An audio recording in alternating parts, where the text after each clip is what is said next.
Salam dəyərli izləyicilər. Bugün növbəti sınaq, yəni 17-ci ümumi sınağın izahını sizə təqdim edəcəm. Başlayaq izahlara. 1. Azərbaycan SSR dövründə torpaqlarımıza edilən qəsdlərə aid deyil. Azərbaycan SSR dövrü 1920-1991-ci illərdə. Şərur Dərəgəzin Ermənistana verilməsi bu 1920-ci ildədir. Borçalı mahalının bir hissəsinin Gürcüstana verilməsi 1921-ci ildir. Yuxarı Zəngəzurun Ermənistana verilməsi 1921-ci ildir. 1921. Azərbaycanın Naxçıvanla birbaşa quru sərhədinin bağlanması 1929-30-cu illərdir. Zəngilanla Ordubadın bəzi kəndlər birləşdirilir, Mehri rayonu adı da yaradılır və o da Ermənistana verilir. İrəvan şəhərinin Ermənistana verilməsi 1918-ci ildir. Bu AXC dövrünə düşəcək. Deməli, doğru cavab E bəndi olacaq. Xəritədə rəqəmlə göstərilmiş Azərbaycan şəhərlərindən hansına aid 13-14-cü əsrləri əhatə edən məlumat yoxdur? 13-14-cü əsrləri xəritəyə baxaraq, birinci məlumatlara baxaq. Xarəzmşahlara qarşı güclü üsyan baş vermişdi. Bu Gəncə götürə bilərik. 1231-ci ildə Usta Bəndər üsyanı yeni yaranmış dövlətin mərkəzi olmuşdur. Yeni yaranmış 13-14-cü əsrdə yeni yaranmış dövlət, Hülakülər dövləti götürə bilərik. Marağa, Təbriz, Sultaniyə. Deməli,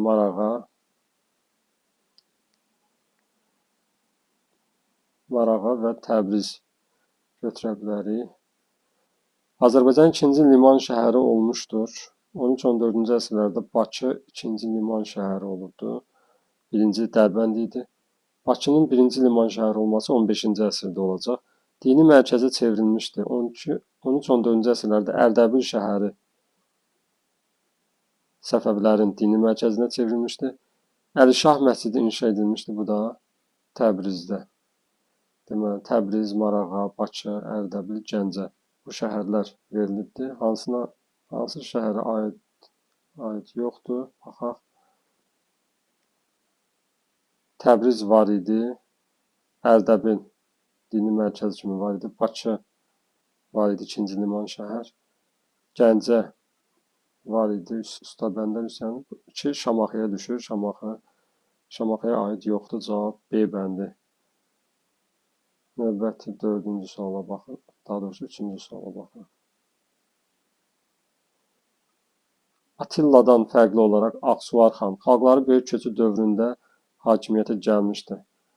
Attila hakimiyyətdə olubdu 5-ci əsrdə, Aksuvar xanı 5-ci əsrdə, xalqların böyük köçü də 4-7-ci əsrlərdir.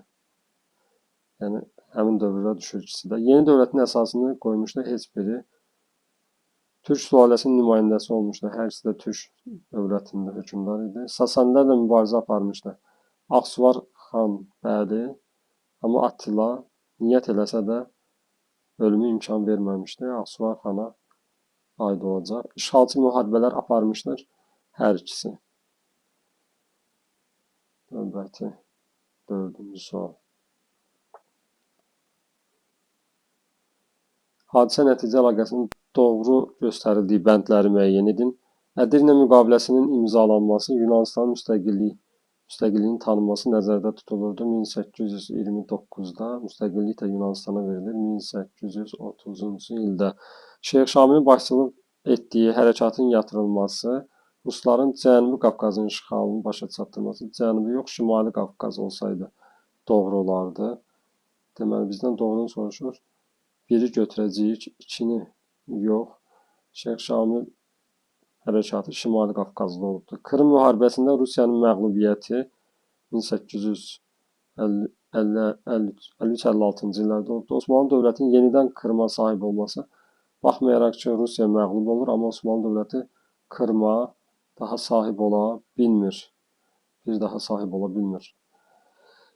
Berlin Konqresinin keçirilməsi 1878, Rumıniyanın müstəqilliyinin təsdiq edilməsi, bəli, Rumıniya, başqa Serbiya və Çernogoriya, yəni Montenegro bu dövlətlər müstəqillik əldə etmişdilər. 1-4 olacaq cavab A bəndi.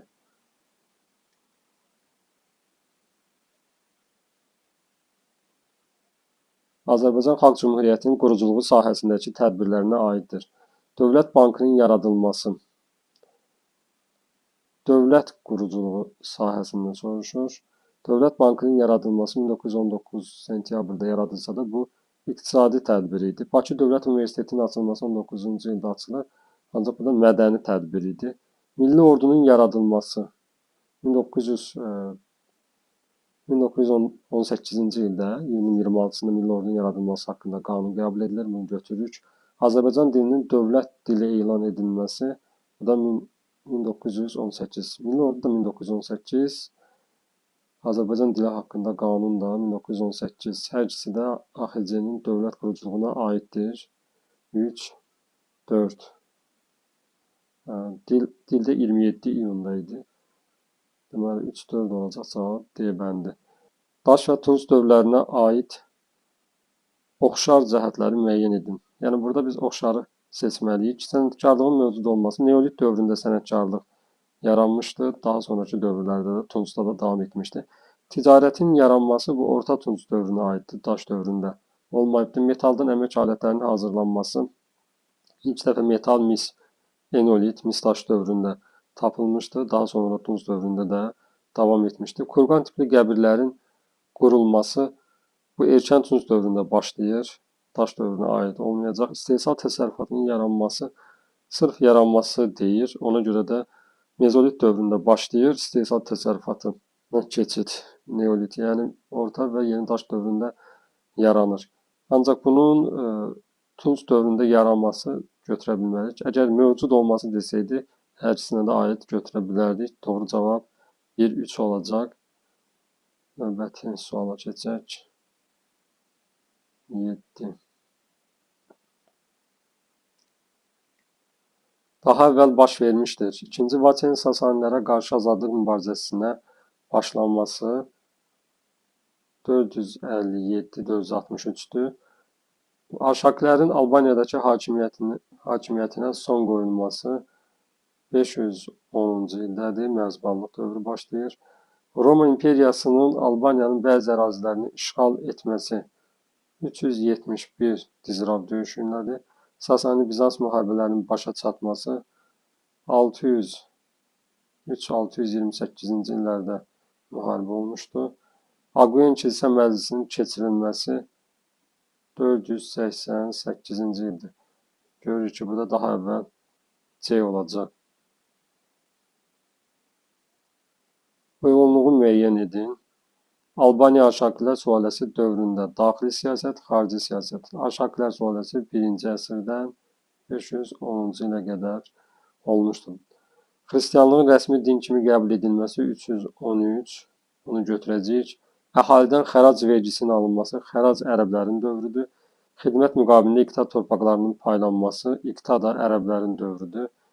Sasanilər dövründə, yəni Arşakilər dövründə biz xaraqla gezit desəydi, daha doğrusu xaraq gezit vergilərdir. Xidmət müqabilində də verilən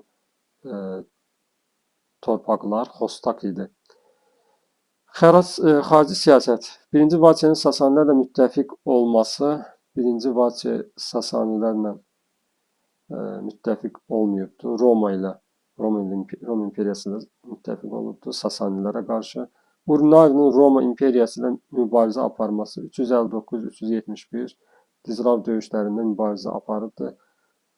Hunların hücumuna məruz qalması 452-ci ildə Hunların hücumuna məruz qalıb Haylandur Hunlarının. Bunu da neyəcəyik? Götürə bilərik. 1-ə A, 2-yə B, C. Cavab D bəndi. Növbəti suala baxaq. Məntiqi ardıcılığı tamamlayın. İngiltərədə Al-Qızıl-Gül müharibələrinin başlanması 455-485, Tudorlar sülaləsinin hakimiyyətə gəlməsi 485 və bundan sonra nə olur? İngiltərədə mütləq monarxiyanın yaranmağa başlanması. Bəli, İngiltərədə mərkəzləşmiş dövlət yaranır, başa çatır və mütləq monarxiya yaranmağa başlayır. Fuad Taler üsyanı 1381, bunun aidiyyəti yoxdur. Qeyd edək, bu müharibə 1455-85-dir. Tudorlar 1485-də gəlir. Yüzillik müharibə İngiltərənin qalib gəlməsi, İngiltərə ümumiyyətlə qalib gəlməyibdi. 1337-1453 İngiltərədə mərkəzləşmiş dövlətin əsasının qoyulması bu 1066-dır. Hastings döyüşü ilə götürülür. Burju inqilabının başlanması da 1640-cı ildə uzun müddətli parlamentin çağırılması ilə. Cavab A olacaq. Növbəti 10-cu suala baxaq. Xəritədə rəqəmlə verilmiş dövlətlərə aid uyğunluğun müəyyən edin. Rəqəmlə verilmiş dövlətlər 1 İtaliyadır, 2-də Misir ərazisi olacaq. Baxaq. Pun müharibəsində məğlub olmuşdur. Pun müharibəsində qalib gəlmişlər. İtaliyanı nəzərdə tut. Əgər buranı versəydi, Karfageni götürə bilərdik, məğlub olmuşdur. Eradan əvvəl 1-ci minillikdə ilk dövlət yaradılmışdır. Deməli, 753-cü ildə İtaliyada Roma dövləti yaradılır. Deməli, 1-ə B olacaq. Hitlerlə müharibədə qalib gəlmişdir. Həm məğlub olub, həm qalib gəlibdir. Deməli, Misirə götürə bilərik. C.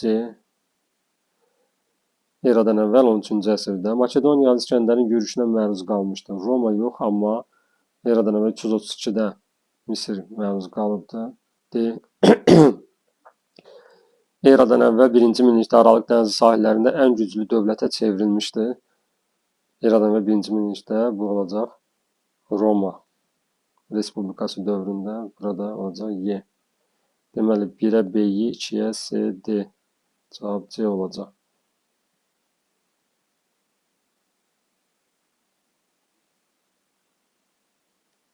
Uyğunluq gözlənilmişdir. Orta Asiyada Hunların ilk dövləti yarandı. Mete xanın hakimiyyəti dövründə. Teoman Tanhu idi, Mete yox.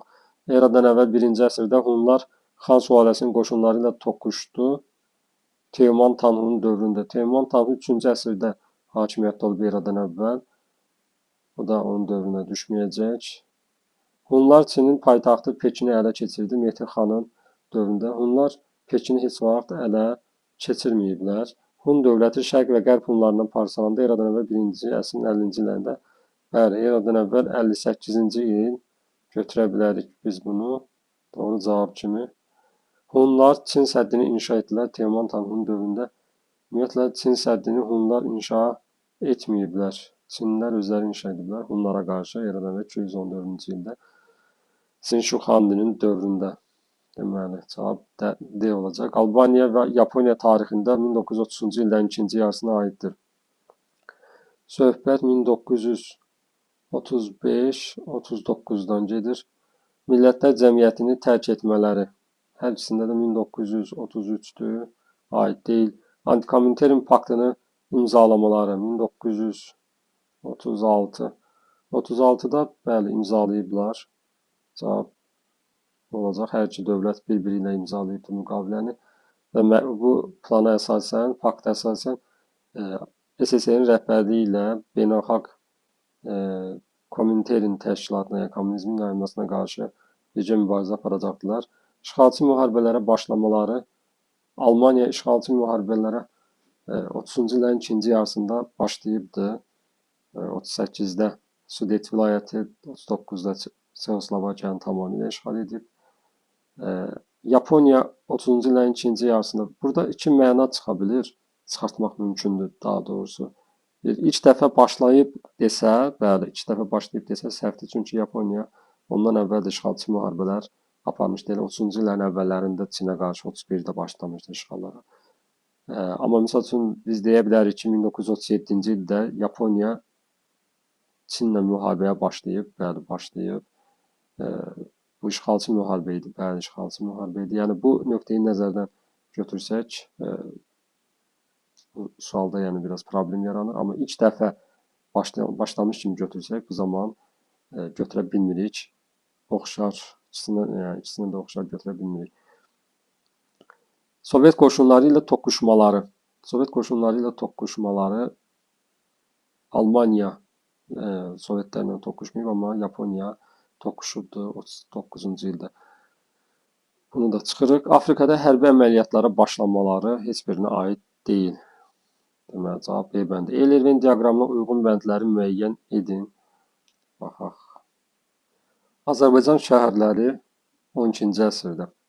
Paytaxt şəhərləri olması üçünə də aid olacaq.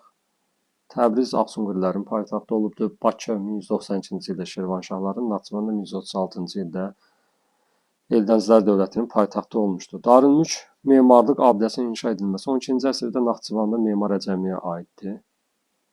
Ağsunqurilərin əlindən alınması Təbrizi Məhəmməd Cahan Pəhləvan 175-ci ildə Ağsunqurilərin əlindən almışdı. Ağsunqurilərin Azərbaycanın ən böyük liman şəhəri olması 12-ci əsrdə Dərbənd idi. Heç birinə aid olmayacaq. Bakı bəlkə qeyd etdiyi 15-ci əsrdə olur. Ən böyük liman şəhər. Şirvanşahların paytaxtına çevriləndə yenə bayaq qeyd etdik Bakıya aid olacaq 1192-ci ildə. 1-ə S, 2-yə Y, 3-ə B, 4-ə A. Cavab C olacaq.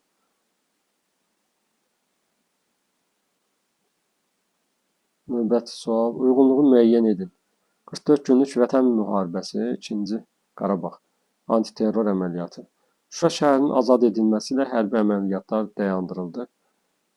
Bunu azad edilməsi ilə dayandırılmır. Yəni üstündən 2 gün keçəndən sonra dayandırılır. Ona görə də biz bunu heç birini götürməyəcəyik. Söhbət Vətən müharibəsindən sonra gedirdi. Azərbaycan Qarabağda suveren hüquqlarını tam bərpa etdi. Qarabağda suveren hüquqlarını tam bərpa etdi. Bu antiterror əməliyyatına aid olacaq 2-yə B. Qeyd edim ki, özü Şuşa şəhəri azad ediləndən sonra həm də bir xeyli kəndlər də azad edilmişdi. Azərbaycan dedik, qondarma Dağlıq Qarabağ Respublikasının ləğv olunması ilə nəticələndi. Bu antiterror əməliyyatıdır. Ermənilər tərəfindən yaradılmışdı qondarma respublika. Cəbrayıl rayonu azad olundu. Bu Vətən müharibəsinə aid olacaq. Ağdam şəhəri düşməndən təmizləndi. Müharibədən sonradır bu. 2-ci Qarabağ müharibəsindən sonra noyabrın deməli düşəcək. Noyabrın 20-sinə. Deməli bu da aid deyil. 1-ə D, 2-yə B, C olacaq cavab. 1-ə D, 2-yə B, C cavab B bəndi. 15-ci suala baxırıq. Soyuq müharibə dövrünə aid deyil. Bunu qeyd edək 1946-91-ci illər. Praqa baharının baş verməsi 1968-dir. Hindistan-Pakistan müharibəsinin baş verməsi 48-də başlayır, 49-da yekunlaşır, amma tam yekunlaşmır. Sul imzalanır, amma yenə də davam edir müharibələr. Ərəb-İsrail müharibəsinin başlanması bu 1948-ci ildədir, 48-də başlayır.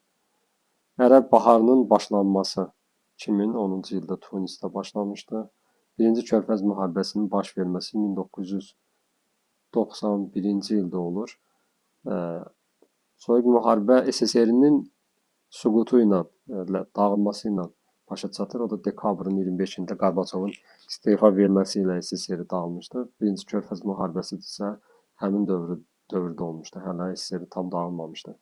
Rəsmən dağılmamışdı. Doğru cavab burada D-ni götürəcəyik. Növbəti 16-cı suala keçək. 18-ci əsrdə Misri ələ keçirilmişdi. Bu 1798-də Fransaya aid olacaq. Bizdən sonraki göstərilənlər arasında hansı dövlətə aid məlumat yoxdur? Fransaya aid var. 17-ci əsrdə hakimiyyətə yeni sülalə gəlmişdi. İki dövlət İngiltərə və Rusiyanı götürə bilərik. 1603-də İngiltərədə Stuartlar, 1613-də də Rusiyada Romanovlar sülaləsi. 17-ci əsrin ikinci yarısında Səfəvilərlə müqavilə bağlamışdı. 1667 yenə də Rusiyaya aid olacaq. Səfəvilərlə müqavilə bağlayıb. 18-ci əsrdə ilk dəfə müstəqillik Avropa dövlətləri tərəfindən tanınmışdı. 1776-da ABŞ öz müstəqilliyini elan etmişdi. Ondan sonra Fransa, İspaniya, 1783-cü ildə isə İngiltərə tanımışdı. Bunu da çıxdı. Burada Osmanlıya aid məlumat yoxdur. Cavab B. Qaraqoyunlu Cahanşah və Ağqoyunlu Həsən Padşahın fəaliyyətinə dair ümumi cəhətləri müəyyən edin. Cahanşahla Uzun Həsən. Səfəvilər dövləti ilə müttəfiq olmuşlar. Dövləti ilə yox, Ərdəbil hakimliyi ilə deyilsəydi, götürə bilərdik. Həsən Padşaha götürə bilərdik. Amma Cahanşah isə ümumiyyətlə yəni Ərdəbil hakimliyinə qarşı olmuşdu, müttəfiq olmamışdı. Osmanlı Sultanı II. Mehmetlə dostluq münasibətləri qurmuşdular. Bunu Cahanşaha aid edə bilərik, amma Uzun Həsənə yox. Bizdən ümumi cəhətləri soruşur, oxşar cəhətləri. Şirvanşahlarla müttəfiq olmuşlar. Bəli, hər ikisi də Şirvanşahlarla müttəfiq olubdu. Cahanşah 1460-cı ildə Ərdəbil hakimliyini məğlub edərkən Şirvanşah Fərrux Yasarla müttəfiq olmuşdu. Daha doğrusu Xəllulahla müttəfiq olmuşdu. Samur çayı sahilində döyüşdə Həsən Padşah isə Şirvanşahlarla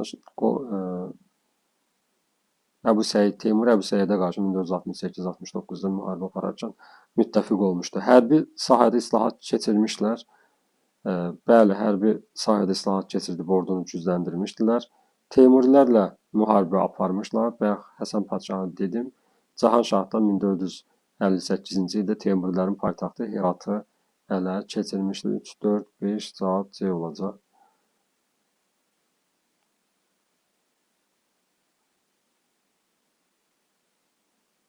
Azərbaycanı 16-cı əsrdə vahid halda birləşdirmişdir. Bizdən yenə də soruşur ki, hansı dövlətə aid məlumat yoxdur. Bu Səfəvi dövlətidir. 1551-ci ildə vahid halda birləşdirmişdir. Eramızın ilk minilliyində mövcud olmuşdur.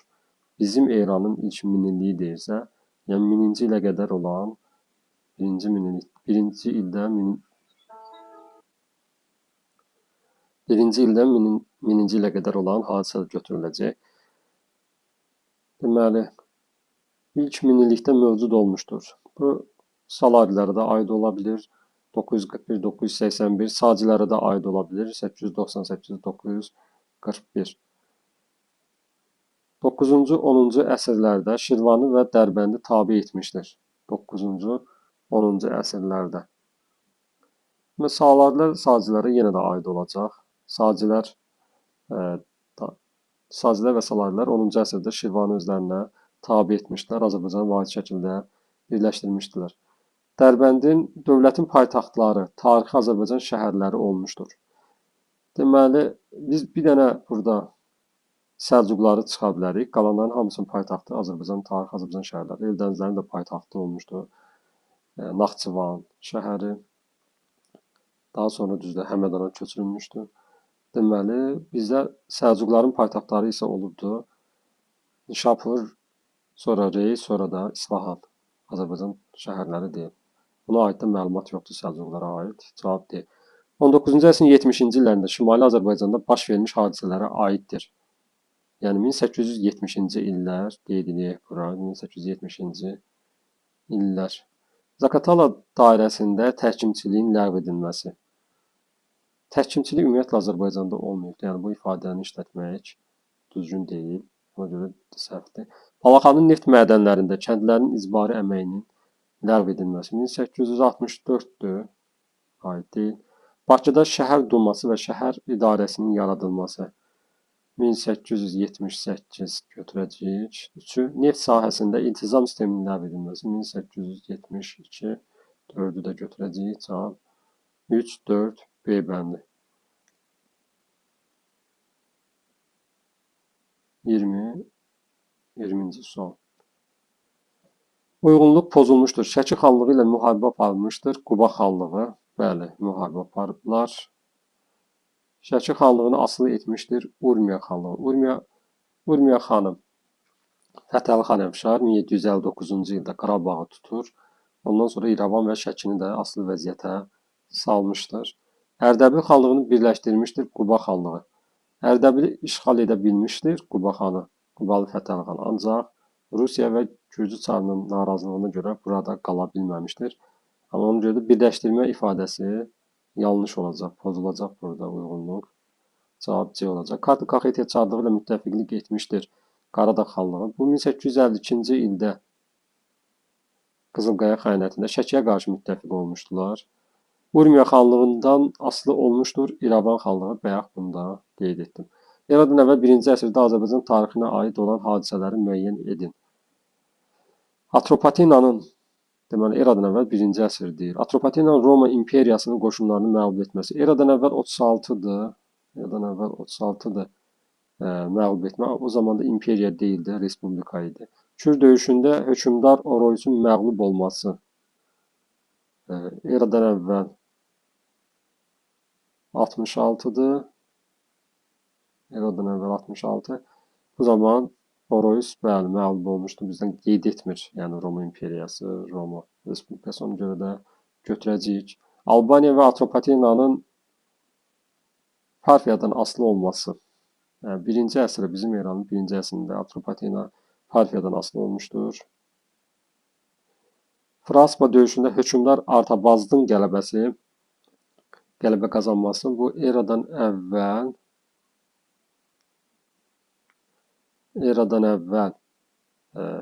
36-cı ildir.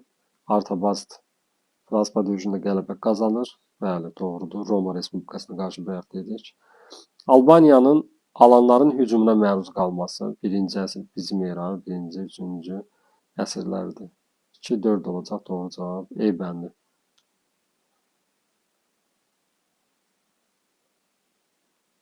Heydər Əliyevin ikinci prezidentliyi dövrünə aiddir. Yenə qeyd edək.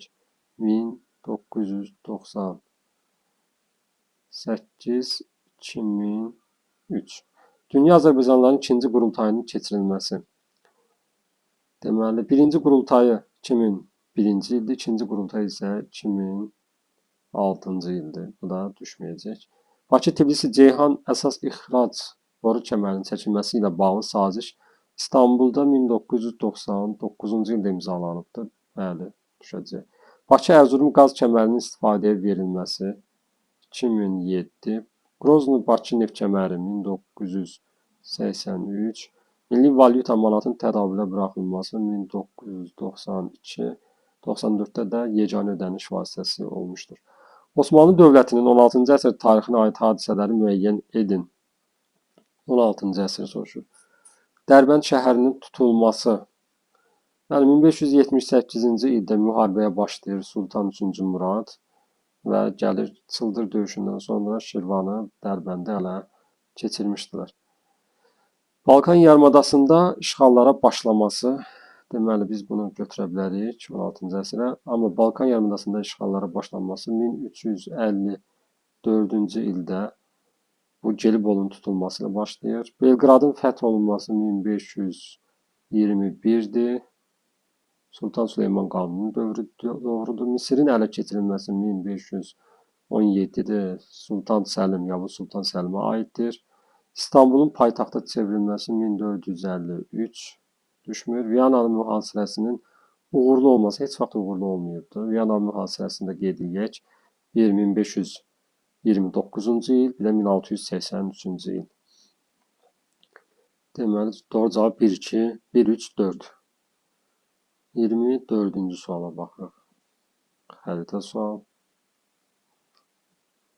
Xəritədə ulduzla göstərilmiş rayona aid olanları müəyyən edin.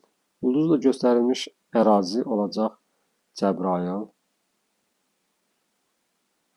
1-ci Qarabağ müharibəsi dövründə Azərbaycan ordusu tərəfindən tamamilə azad edilmişdi.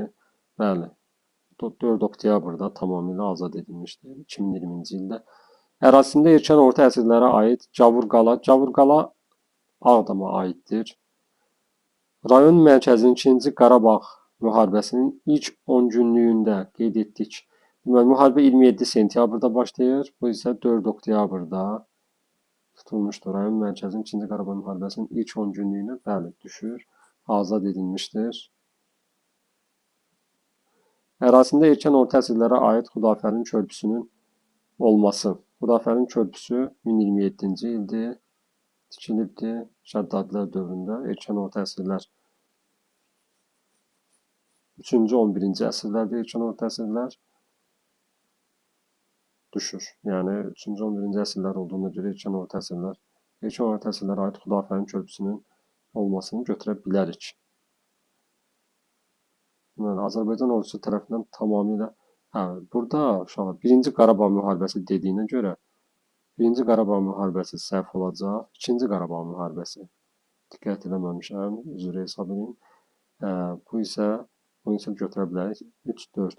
Adətən nədən şübhələndim? 4 dənə variant verilibdir. Adətən 4-ü veriləndə 2 düz cavab çıxır. Mən isə 3-ünü gördüm, şübhələndim. Deməli, doğru cavab 3, 4 olacaq. 25-ci suala baxaq. Səfəvi hökmdarı Şah Süleymanın fəaliyyətinə aid olanları müəyyən edin. Şah Süleymanın hakimiyyət illərini yazaq. 1666, 1694. Fəaliyyətinə aid olanları deyir müəyyən edin. Rusiya ilə ticarət müqaviləsinin bağlanması 1667 aiddir. Osmanlı dövləti ilə müharibə aparmayıb Osmanlı ilə. Avropa dövlətlərinin ittifaq təklifini rədd etməsi, bəli. 1684-cü ildə müqəddəs birlik yaradırlar Avropa dövlətləri.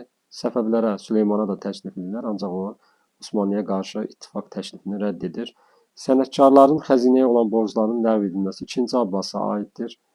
Şamaxıda Kələxana məqbərəsinin inşa edilməsi 1663-dədir. Bu da ona aid deyil. 1-3. Xronoloji ardıcılığı müəyyən edin. Şimali Azərbaycanda ilk universitetin yaradılması 1919. İlk rəsmi orta məktəb Azərbaycanda 1865. Avropa tipli ilk məktəb Azərbaycanda 1830-cu ildə Şuşada Qəza məktəbi idi. Cənubi Azərbaycanda ilk universitetin açılması 1946-cı il Pişəvəri hərəkatı dövrünə düşür, iyun ayında. Xronoloji ardıcılığı olacaq 3, 2, 1, 4. 3, 2, 1, 4. Növbəti 27-ci suala baxaq. Uyğunluğu müəyyən edin. Qaraxanlı Qəznəli erkən orta əsrlərdə süqut etməsi. Qaraxanlı dövləti 13-cü əsrin əvvəllərində, yəni 1212 götürə bilərik, süqut edibdir. Erkən orta əsrlər isə 3-11-ci əsrlərdir. Qəznəlilər dövləti də 1187-12-ci əsrdir. Heç birinə aid olmayacaq. Biri 13, biri də 12-ci əsrdə süqut edibdir. Yeni dinin qəbul edilməsi Qaraxanlıları götürə bilərik. 932-ci ildə İslam dinini Satürk xan qəbul etmişdi. Hindistana yürüşlər edilməsi Qaraxanlı yox, bu Qəznəlilərə aid olacaq. Sultan Mahmud Qəznəli 17 dəfə yürüş edibdi. 11-ci əsrdə iki hissəyə parçalanmışdı. 1042-ci ildə Qaraxanlı dövləti parçalanır 2 hissəyə. Səlcuqlar tərəfindən süquta uğradılması isə heç birinə aid deyil. Qəznəlilərin əraziləri Səlcuqlar tərəfindən ələ keçirilmişdi. Qaraxanlılar asılı vəziyyətə salınıb vergi alınmışdı, amma süquta uğradılmamışdı. Qaraxanlılar süquta uğradılıbdı. Qara Kitaylılar və Xarəzmşahlar tərəfindən, Qəznəlilər isə Gürlülər tərəfindən süquta uğradılmışdı. Mənbə sualına baxırıq. Sultan 3-cü Muradın dövründə Osmanlı sərhədləri Asiyada xüsusilə genişlənmişdi. Dərbənd, Şirvan, Qarabağ, Azərbaycanın başqa torpaqları, həmçinin Gürcüstan, Sinan, Osman, Fərhad paşaların komandanlığı ilə tutulmuşdu. Onun dövründə Osmanlı dövlətləri nizamlı təşkilatlanmaya malik idi. Xəzər dənizində donanma qurulmuş, böyük zəfərlər qazanılmışdı. Söhbət 3-cü Muradın hakimiyyəti dövründə Səfəvilərə qarşı müharibədən gedirsə 1578-90-cı illər. Bu Səfəvi-Osmanlı müharibəsinin 2-ci mərhələsi idi. Mənbədə bəhs olunan Osmanlı sultanına qarşı daha uzun müddət mübarizə aparan Səfəvi şahını adını yazın. Bu illərdə 2 Səfəvi şahı olubdu hakimiyyətdə. Biri Məhəmməd Xudabəndə, o birisi isə 87-də hakimiyyətə gələn Şah 1-ci Abbas idi. Gördüyünüz kimi 87-də Şah Abbas hakimiyyətə gəlir. Onun dövrü, müharibə dövrü 3 il düşür. Ən çox isə Məhəmməd Xudabəndənin hakimiyyəti dövrünə düşür.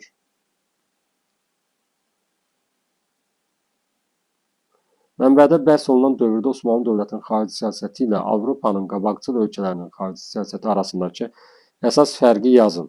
İngiltərə, Fransa, İspaniya bunlar Avropanın qabaqcıl ölkələri idi və onların əsas məqsədləri həmin dövrdə 16-cı əsrdə artıq böyük coğrafi kəşflər dövrü idi. Deyə bilərik ki, onların xarici siyasətinin əsas məqsədləri yeni torpaqlar ələ keçirmək, yəni Avropadan kənarda yeni qitə Amerikanı bölüşdürmək üzrələrində bölüşdürmək, dünya ticarət yollarına, okeanlarda ələ keçirmək. Bunlar onların əsas məqsədləri, fərqi idi, xarici siyasəti arasındakı əsas fərq. Osmanlı isə öz ərazisində daimi yenə də öz qonşuları ilə müharibələrə başını qatmışdı. Səfəvilərlə həmişə olduğu kimi müharibə aparırdı. Qeyd eləyək 30-cu sual. Bəhs edilən dövrdə Osmanlı dövlətinin tutduğu Azərbaycan torpaqlarında həyata keçirdiyi mənbədə verilməyən digər tədbirlərdən ikisini yazın. Mənbədə bizə nə verilibdi? Nizamlı təşkilatlanmaya malik idi. Xəzər dənizində donanma qurulmuş, böyük zəfərlər qazanmışdı. Mənbədə olmayan hadisələr deyə bilərik ki, Azərbaycanda ərazilər inzibati bölgü olaraq vilayətlər, bəylərbəyliklər və sancaqlar təşkil etmişdi. Yeni vergilər təşkil edib və vergi dəftərləri tərtib etmişdi. Bu iki ola bilər. Hətta bunların nümunə olaraq Naxçıvan dəftərlərini misal göstərə bilərik. Əsas bunları desək, bəs eləyir. Mən biləm. Sağ olun dostlar. Növbəti videolarda görüşərik.